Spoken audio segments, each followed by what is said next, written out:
They watched in horror as the humans started running. HFY Story. Prologue: The Race, Unseen. The Galactic Federation prided itself on unity. With thousands of civilizations and tens of thousands of star systems under its governance, it was the largest and most powerful coalition the galaxy had ever known. Its fleets spanned the stars, its technology defined the cutting edge of progress, and its council chambers echoed with the voices of beings who had lived for centuries, even millennia. Every species within its fold was catalogued, studied, and valued for its contributions to the greater whole. Yet, in its overconfidence, the Federation had become blind to one uncomfortable truth. The galaxy was vast, and its mysteries far from solved. The arrival of humanity into this tapestry was almost unnoticeable. They were a middling species, limited to a handful of systems in a modest corner of the Orion Arm. Their ships were clunky, functional things that lacked the elegance of Federation vessels. Their weapons relied on primitive kinetics, their engines burned with outdated fuels, and their strategy seemed rooted in chaos. Yet humans were invited into the Federation not because of their power, but because of their adaptability. They were uniquely clever, able to solve complex problems with unsettling simplicity, and their understanding of resilience bordered on the obsessive. But there was one thing about humanity that no one could ignore: their peculiar obsession with running. They did it competitively, recreationally, and even in their history books, it was revered as a foundational part of their survival. Scholars dismissed this behavior as a quaint quirk, one more strange thing in a galaxy full of oddities, but the military minds of the Federation viewed it with unease. The humans' evolutionary adaptations. Lungs designed for endurance, a cardiovascular system that could withstand hours of strain, and bodies capable of recovering from near-total exhaustion, were not characteristics of prey. They were the traits of hunters. And when the Zarkan Dominion launched its war of conquest, humanity would show the galaxy exactly what they were capable of. Chapter 1: The Federation's Misstep. When the Zarkan Dominion declared war on the Galactic Federation, it was not with the hope of diplomacy or negotiation. It was with the promise of annihilation. The Zarkans were a coalition of reptilian and insectoid species whose natural proclivity for warfare had only been enhanced by centuries of brutal conquest. Their fleets bristled with gravitic disruptors, plasma bombardment arrays, and shield-piercing antimatter warheads.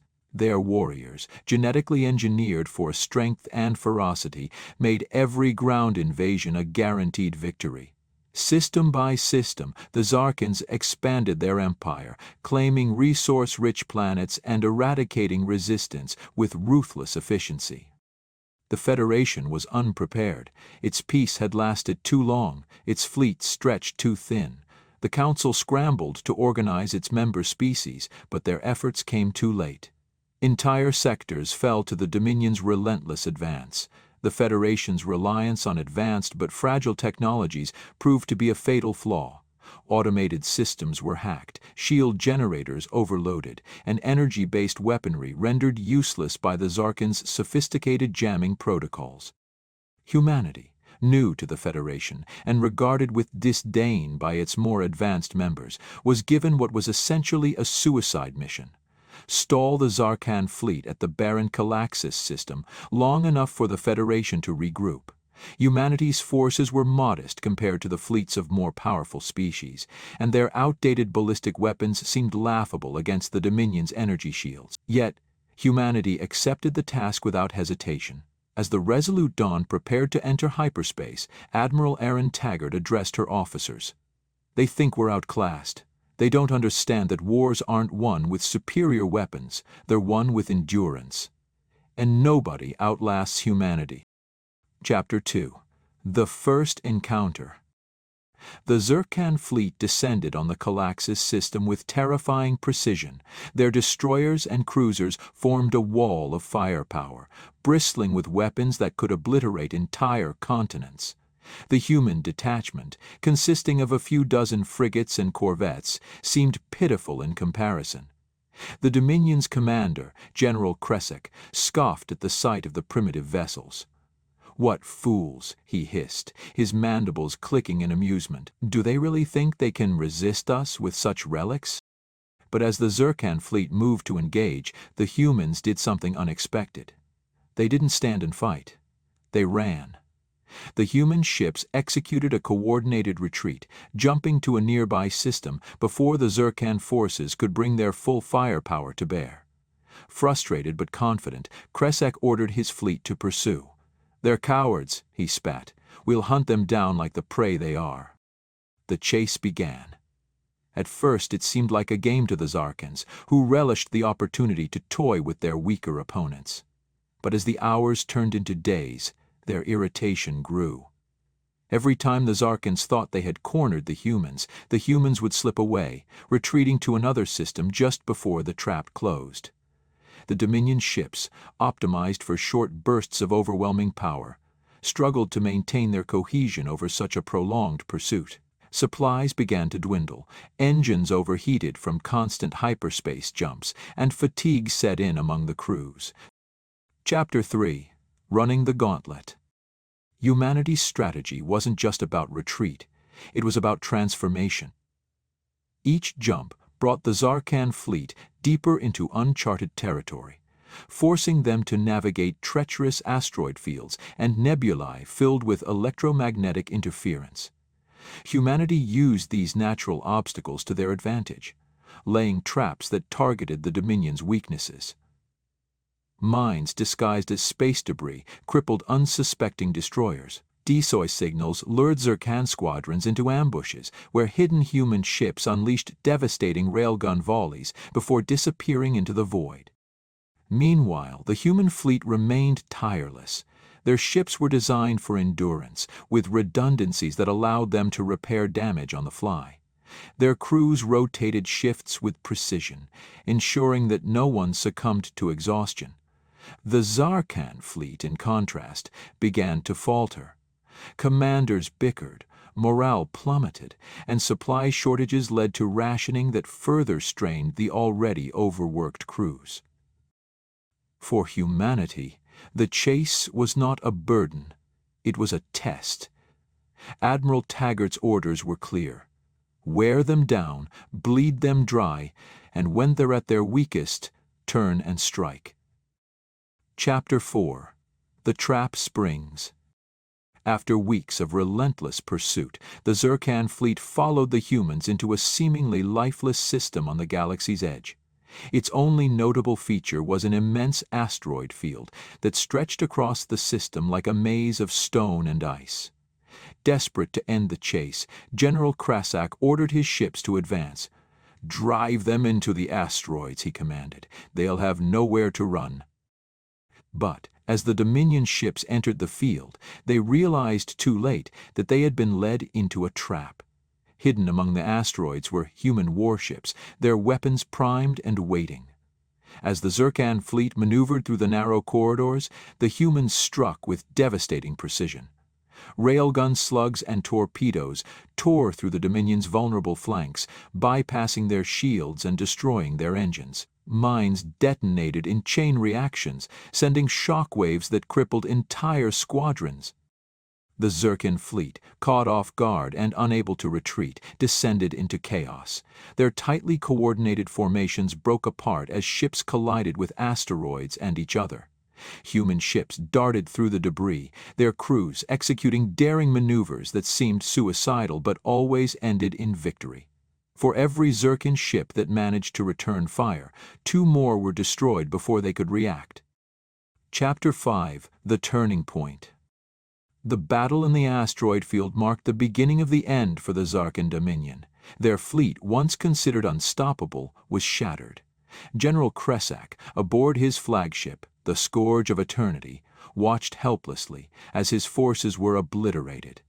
"This is not war," he growled, his voice trembling with disbelief. "This is a slaughter." But humanity was not finished. As the surviving Zarkan ships attempted to retreat, the human fleet pursued with the same relentless endurance that had defined their strategy from the start. System by system, the Zarkans were hunted down, their supply lines severed, their strongholds destroyed. The Dominion, once the terror of the galaxy, was now on the brink of collapse. Chapter 6: The Collapse of the Zarkan Dominion. The remnants of the Zarkan fleet limped back toward their core systems, their forces battered and broken. General Kresak, once a symbol of fear and domination, now wore the weight of failure like a shroud. His flagship, the Scourge of Eternity, limped along with half its engines functional, its shields flickering intermittently. The humans had dismantled his forces, not with overwhelming firepower, but with patience, precision, and endurance. Every encounter with humanity had revealed something terrifying. They didn't just fight wars, they turned war into a marathon, and no one could outlast them. On Zaraxis Prime, the Dominion's capital, the High Command erupted in chaos. Reports of human victories and Zarkan losses flooded in with grim regularity. Entire fleets had been lost, critical supply depots destroyed, and forward bases rendered inoperable. What baffled the Dominion leadership most was that humanity's fleets had grown stronger as the war dragged on.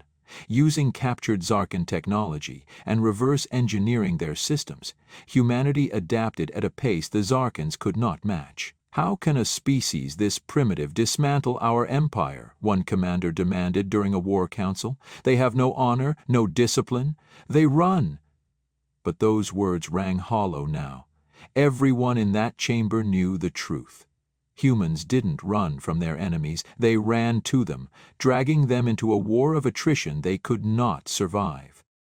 As the Zarkans tried to regroup within their core systems, they faced a new horror: humanity's ability to strike anywhere. Using advanced reconnaissance and adaptive tactics, the humans bypassed heavily fortified systems and targeted critical infrastructure instead. They deployed EMP bursts that disabled planetary defenses, launched surgical strikes on shipyards, and destroyed communication hubs. Each victory sent a chilling message from humanity's reach.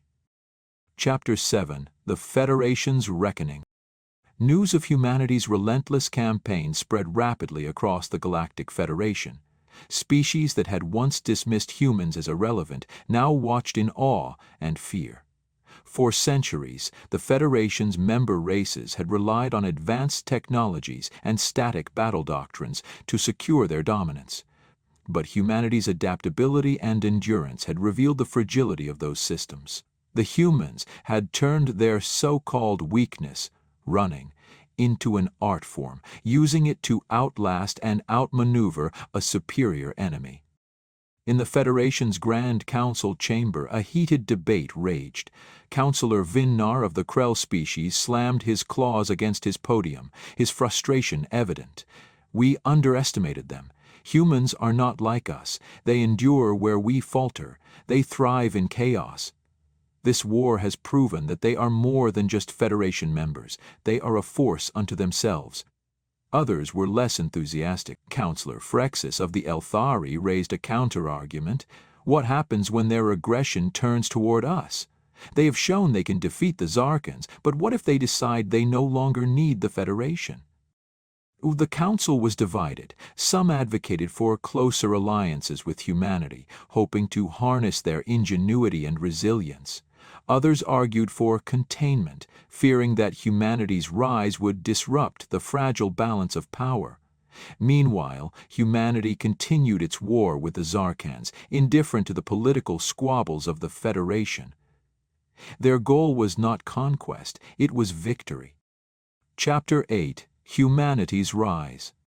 The final blow to the Zarkan Dominion came in the form of a coordinated assault on Zaraxis Prime itself. Humanity's fleet, now bolstered by captured Dominion ships, arrived in orbit and immediately launched a devastating bombardment. Railgun slugs and kinetic missiles bypassed the planet's shields, striking military installations with unerring accuracy. Ground forces followed, deploying soldiers trained for endurance-based warfare. The Zarkan defenders, exhausted and demoralized, crumbled under the relentless assault. In the final hours of the battle, General Kresak surrendered. His once proud dominion, an empire that had terrorized the galaxy for centuries, was no more. On board the human flagship Resolute Dawn, Admiral Taggart addressed the remaining Dominion leaders. "You thought yourselves invincible because of your strength. You believed your speed and power could not be matched. But strength is nothing without endurance. And now, the galaxy will remember the day humanity proved that the race does not go to the swift, but to those who endure." The Zarkan's surrender marked the end of the war, but it was only the beginning of humanity's ascendance. Their victories reshaped the galactic balance of power, proving that resilience and adaptability could overcome even the most advanced technologies. The Galactic Federation, once dismissive of humanity, now viewed them as indispensable allies and potential threats. Epilogue: The legacy of the runners. Years after the fall of the Zarkan Dominion, the galaxy had entered a new era. Humanity, no longer the Federation's afterthought, had become a central player in its politics and military strategies. Their endurance-based tactics had been adopted by countless species, and their victories became the stuff of legend. On Earth, a monument was erected to commemorate the war, a massive sculpture of a human figure running, its eyes fixed on the horizon. Beneath it an inscription read, "Victory is not the prize of the swift, but of those who endure." Admiral Taggart, now a hero whose name was spoken with reverence across the stars, reflected on humanity's journey. Standing atop a hill overlooking Earth's bustling cities, she spoke to a group of young recruits. "We didn't win this war because we were stronger or faster. We won because we refused to stop. That's who we are. We endure, and no matter how far the galaxy takes us, we will always remember. When the humans started running, the galaxy learned to fear.